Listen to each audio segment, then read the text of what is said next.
I'm Matt Jones, and I mentioned last week that I've been doing this little experiment since October. I am a news person. I love watching the news and understanding what's going on in the world, and that can be a little bit of a challenge right now. And so, what I started doing a long time ago was monitoring, different news channels, trying to understand more of what was going on, and kind of hoping that I could find the truth in between all of the spin and everything that was going on with that. But back in October, I decided I was going to do something a little bit different. And so I began to just focus my attention on one particular news channel per day. And so I would spend that day simply listening to Fox or to a talk radio station or to CNN or whatever that was. I would take all my news in just from that one source during that day. And in some cases, I actually went multiple days just to really get a handle on what was going on. And so this video is going to be basically a report on kind of what I discovered and how I've learned to look at the news and to think about the news since that time. So let me back up just a little bit and let's talk about what I say when I mean news. Now, one of the things that's important to know when you are watching the news and trying to understand all this is that there's a lot of things that go into making what we call the news. There's kind of that core nugget of facts that everything else is built upon. And so that core nugget usually only takes about 10 seconds to cover. So let's say that there's a house fire and there's this big story on the news about that. So the story really is a house caught on fire, someone was injured, and kind of the outcome from that, right? So that's really the core of it. That's the core of the news. Past that, there's context that we wrap around that. And so that context then says, that this was a house fire that was started by a faulty heater. We're at the time of year where people are starting to pull out space heaters, and they need to be cautious as they're doing that because this fire was started by one and this person was injured, right? So that's the context that's wrapped around the core. And then oftentimes in a news story, there's even more that's added to that. Let's say that someone who really believes that there ought to be a local initiative or regulations around space heaters and how those are used would take that same story, that same core, and they would say, okay, there was this fire that happened. It was unnecessary because we're in this time of year where people are pulling out old space heaters, and this was a faulty space heater. And what we need to do is implement policies and changes in our government or regulations to where people have to replace their space heaters on a certain basis.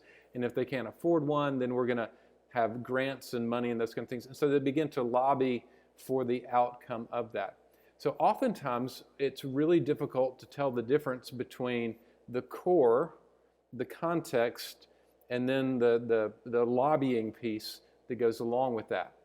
And one of the things that really jumped out at me as I was looking at the different news sections is there is news. There are people that simply just kind of put the facts with a little bit of context, because the truth is we need some sort of context around that. So the facts and the context together. And those are typically on the shorter news shows. So it might be your local news or something along those lines.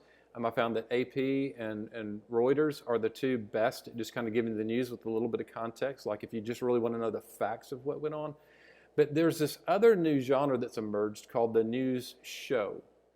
And unfortunately, we often conflate the idea that what we're seeing on a news show is the same as that core and context. And when you listen, it's really not. It's really very, very different. The beginnings of all that goes back to CNN. Some of you may remember when headline news first came out. So Ted Turner, I believe it was back in the 80s, decided that he wanted to launch this 24-hour news network, which people thought, how in the world can you cover news for 24 hours?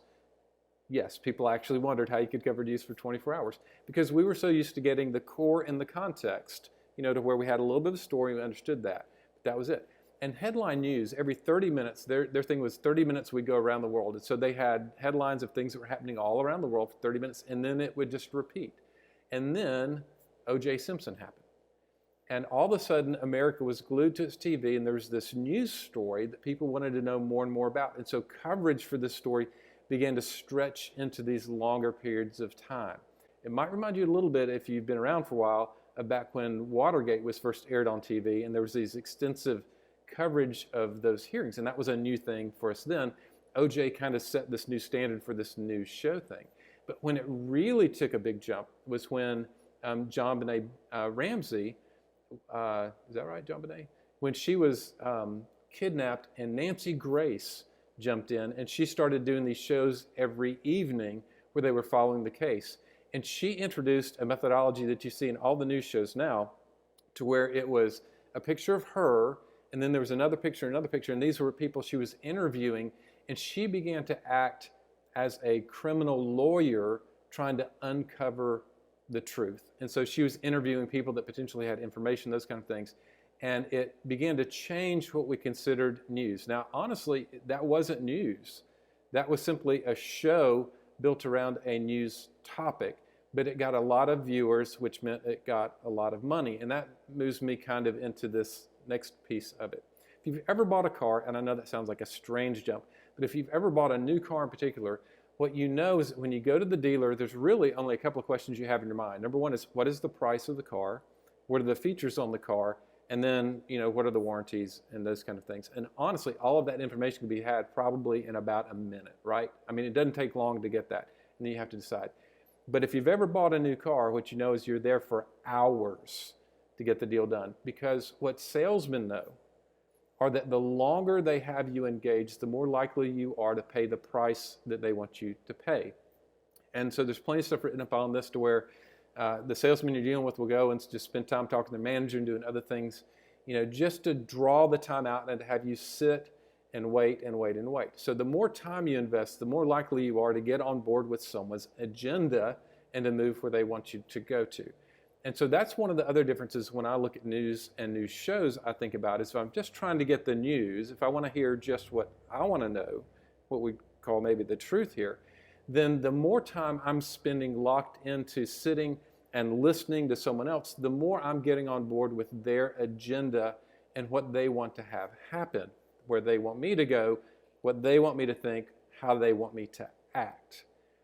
And so when we lock into these news shows that are 30 minutes or an hour, in some cases on talk radio up to 3 hours, you've moved out of news and you've moved completely into someone who has an agenda, a goal where they want to move you to believing and acting and thinking in certain ways. And the more time you spend with them, the more likely you are, just like the car salesman know it, the more likely you are to do exactly what they want you to do. And so for those of us who really like the news, that can become problematic because we just like in car sales things, nobody likes to be sold to. Nobody likes to think that they're being manipulated or convinced of something that they may not come to that normal conclusion on their own. But the reality shows that that's actually what happens. So the more time we spend simply locked into one talk radio show or one news show, the more likely we are to get on board with their particular agenda, which then gets into this echo chamber to where we're hearing things we like over and over again because we've just bought into it. One of the things that helped me to think through all of this was to begin to look at these news shows not as people bringing me the news and not like car salesmen, but to look at them more like trial lawyers. Back to the whole Nancy Grace analogy. When Nancy Grace introduced this concept of this news show, a show based upon a news topic, and bringing in different people to argue different points and to make their cases and those kind of things, she really set off what we have as the current news show. Because if you stop and you look at it, if you're watching Hannity or Kumo on the other side, or a lot of different people, what you discover is that they are lobbying for a particular side. They're bringing in,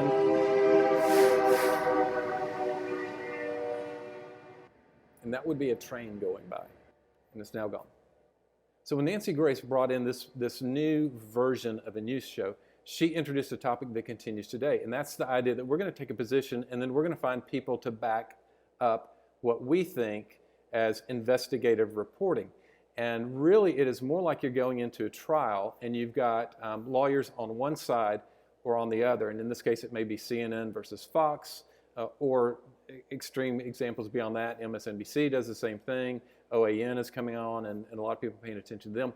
But as you watch these news channels and news shows, really what you get is you're listening to one of two trial lawyers who are trying to convince you that things are a certain way. And the trial lawyer's job is simply to do this: have you hear the things they want you to hear and not hear the things they don't want you to hear.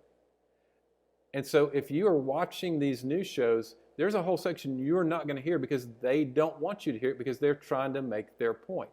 And another connection that begins to kind of accentuate that that's the world we're in right now is that when you look at, well, you think about this. When we talk about trial lawyers, they're typically paid really, really well because they're really good at what they do. If you look at these people who run these news shows, many of them are making in the tens of millions of dollars every year. I think the lowest paid one that I saw that does a news show is probably around $4 million a year.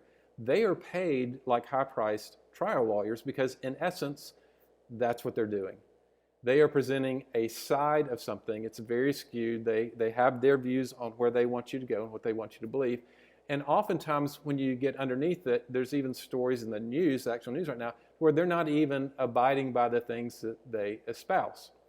It was a little while back that Alex Jones, who's a conspiracy theorist who runs InfoWars and got banned from a lot of different media platforms and those kind of things just because of the extremity of what he was offering, to where he had to go into court, and his defense in court was that everyone should know that what he's saying on the show is just a persona, that he really doesn't believe that, he's really not that guy, that all of that is entertainment.